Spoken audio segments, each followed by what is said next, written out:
Mpifaliana indray ny iarabanantsika rehetra am'izao fotoan'izao fa tsika mifampizara ilay teny fiainana. Tamin'ny hitantsika nandritry ny andro itsitsy izay ny amin'ilay loha hevitra hoe ataonareo iza moa Jesosy Kristy dia nitanjona lehibe indrindra anatin'izany dia hoe tena miantraika mihitsy amin'ny fiainantsika mandrakizay ny toerana metrahantsika an'i Jesosy.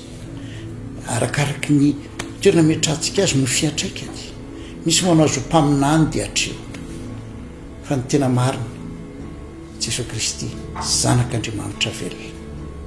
Sao sy ny ray ozy dia iray ihany. Ary tena Andriamanitra izy. Mendrika io dia raina mendrika omena voninahitra. Ary dia manaraka an'izay ilay fanambarana ny tenany izy no tompo. Ary Andriamanitra ray mihitsy nanandratra azy ho tompo. Tompo ny fahefana rehetra any an-danitra sy tiny-tany. Izy no mpamonjy tokana. Tsy misy anarana mahavonjy ny olona. Tsy misy anarana azo ny olona famelan-keloka afa-tsy ny anarany Jesosy Kristy irery ihany. Izy dia mpanjaka. Tokana mendrika ny dera ny aja ny voninahitra. Ary ny ten'Andriamanitra dia manambara fa izay tsy manaja ny zanaka dia tsy manaja ny raiko. Ny fanajana tolotrika ny Jesosy Kristy zany dia mipaka amin'Andriamanitra ray. Izy koa ilay mpampianatra. Izy no tokony loharanony izay fitoriana rehetra niza manao izany. Ka raha za ohatra mitondra izao fitoriana izao ka tsy Kristy ny fampianaran'ny Kristy, tsy Kristy no ivony zany fanambarana sy fampianarana, ninona koa faminaniana mivoaka dia tsy maintsy Kristy no ivony zany. Fa raha tsy zany dia zava-poana raha ao anatin'ny hevitr'Andriamanitra ary tsy mampandroso akory fa dia lasa fahalalana ra-tsaina ihany. Androandro antsika dia iresaka ny amin'ny hoe toerana anankiray koa izay tokony ho tsapan'ny olona rehetra. Ninona toerana misy azy amin'ny fiangonana dia Kristy lohan'ny fiangonana ary nataon'Andriamanitra ray ho lohany amin'ny zavatra rehetra. Hitanao zany amin'ny Kolosianina toko 1:1-5 ka hatramin'ny 2:20 fa izy ny lohan'ny fiangonana, nataony lohan'ny zavatra rehetra izy, lohan'ny fanapahana rehetra na ny hita maso na ny tsy hita maso. Isika mieritreritra hoe mantantsika indraindray iza ny lohany amin'ny fiangonanareo io. Milaza aminao fa zao ny zavatra voalohany indrindra. Jesosy Kristy rehefa vonoka amin'ny fijaliana izy mandatsaka ny rano. Voalohany indrindra aloha ho famelana ny hevitsika. Zay aloha voalohany indrindra. Ho fanavotana antsika. Fa anatin'izay fanavotana izay dia misy dikany anankiroa. Famonjena avy amin'ny fahaverezana. Fa ny ray koa dia hoe fividianana. Tamin'ny Kristy maty no fahotantsika dia novidiny tamin'ny rano isika. Zany hoe azy isika. Azy koa rehefa nikena azy ho tompo. Tsy za tsy ny tompony tenako fa Jesosy Kristy no tompoko. Ary zay le loharano ny famonjena. Raha manaiky ny Jesosy Kristy ho tompo amin'ny vavanao ianao ka mino amin'ny fonao f'Andriamanitra efa nainy azy tamin'ny maty dia ho vonjena ianao. Jesosy Kristy nividy ny olona rehetra. Fa tsy voavonjy kosa ny olona raha tsy manaiky azy. Zay le finoana mandray ho an'ny tena. Andriamanitra fitiavana dia manome. Isika mino dia mandray. Zay foana io. Tsy avy amin'ny asa fa isika mino dia mandray. Ary rehefa mandray isika dia mahazo. Tsotra be le izy. Ary zay le mila miverina tahaka ny zaza ianareo. Eo amin'ny fandraisana. Feo amin'ny fahafantarana kosa dia mila mitombo isika ho lehilahy lehibe sy vehivavy lehibe. Ny lohan'ny fiangonana dia Jesosy Kristy. Reo olona izay nanaiky azy dia lasa ao anatiny zany atao fiangonana zany. Hatria ny fiangonana dia iray. Fiangonana dia iray.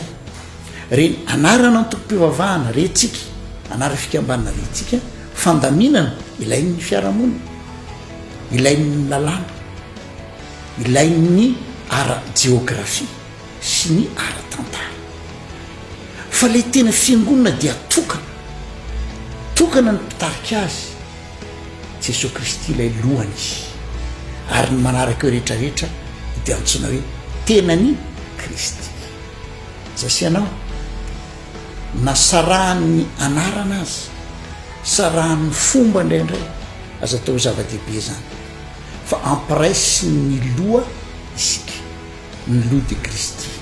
Amin'ny malohany fiangonana zany dia izy no mibaiko, izy no mibaiko ny fiangonana, ny fampianarany no eken'ny fiangonana, izy no derain'ny fiangonana. Isika indraindray mety maheno anarana entina mpitoroteny hoe izao no entina na izao no anarana entina, fa zao zatrambarako aminao ny zava-dehibe indrindra dia ny fanambarana n'ilay loha dia Kristy, ary koa ny fanekena ny fitarian'ny lay lohan'ny fiangonana. Za zao na mihetsika aza ny tanako hitanao fa ny lohako no mibaiko ny tanako, ny lohako no mibaiko ny vatako hatramin'ny zavony fo dia ny lohako, ary na zanatory aza dia ny lohako no mibaiko hoe aleo hiala sasatra amin'izay aloha, fa ilain'ny vatana zany.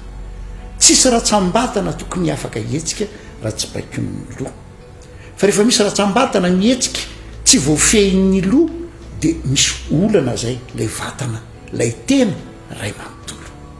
Ny fiangonana dia mila manaiky an'i Jesosy Kristy lay lohan'ny fiangonana, ary zay miteraka ny olana amin'izao fotoana izao, olana maro samihafa, satria ozy ny tena mandray tsy mihazona n'ilay loha zay itombon'ny tena rehetra, mibaiko ny rantsina rehetra ao amin'ny tena dia raina ny tompo. Izy lay lohan'ny fiangonana dia mizara fanomezam-pahasoavana maro samihafa ahafahantsika mahatanteraka ny baikony, ny fitariany, ny fitantanany, ary mahavokatra. Ny tanana raha manaraka tsara zay tarian'ny loha azy dia mahavita zavatra tsy takatry ny saitsika, ary gaga isika, arakaraka ny iraisantsika, ifandraisantsika tsara amin'ilay loha. Ary zay koa zatrambarako anao ny vavaka ny eny tsy hoe fangatahana ihany, fa ny vavaka ihany koa dia le rantsana zay mifandray tsara, tena teno zato isan-jato mihitsy. Fomba mahazatra antsika rehefa tsy mandeha tsara ny resaka ny telefona, tsika tsy mahazo réseau, ntsika tsy mahazo réseau tsara amin'ilay lohan'ny Kristy. No izany isika rehefa mivavaka ianao aza le zavatra tsy ampy eo aminao ihany, fa indrindraindrindra mangatany fitarian'ilay lohan'ny fiangonana, mangatany tolotsaina fanampanantena izy hoe hanolotsainanao ary anao ny lalana tokony alehanao.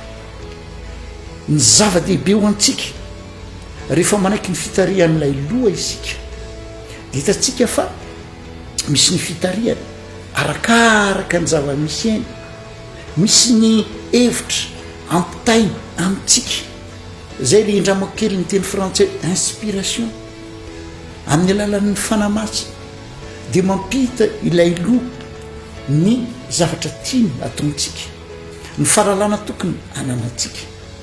Fazatra anankiray koa dia zao, efa misy koa ny teny ny soratra masina zay asihan'ilay loha ho jerentsika. Ary soratra masina io dia milaza amintsika amin'ny Kolosianina ihany, toko 2:4 sy ny manaraka, aza atao zava-dehibe aminao ny fombafomba ivelany.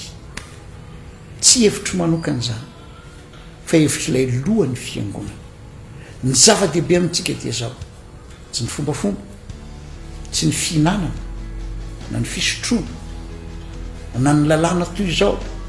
Toy izao dia maro tamintsika no nalahelo hoe tsy mba afaka ny tam-piangonana tamin'ny andro Pasika. Eny mahafinaritra zany, endre tsara sady mahafinaritra raha mpirahalahy miara-monina. Fa ny zava-dehibe dia zao, efa voavony Kristy Pasika mintsika, tsy ny andro varina miady hevitra amin'ny andro sy ny fombafombantsika, fa zao ndo hibanjina ilay loha. Jesosy io ianao ny lohan'ny fiangonana, ianao no mitarika aoka ny sitraponao mitanteraka fa tsy ny sitrapoko. Hitanao fankalazaina mandrakariva ny tompo eo amin'izay zavatra rehetra ataonao, ary efa mifanohy tsara ilay rantsana sy ilay loha dia hita fahasambarana ianao amin'ny fanarahana azy. Hotahinana ny teny ary hotahiana ianao izay mandray sy mandray izany. Amen.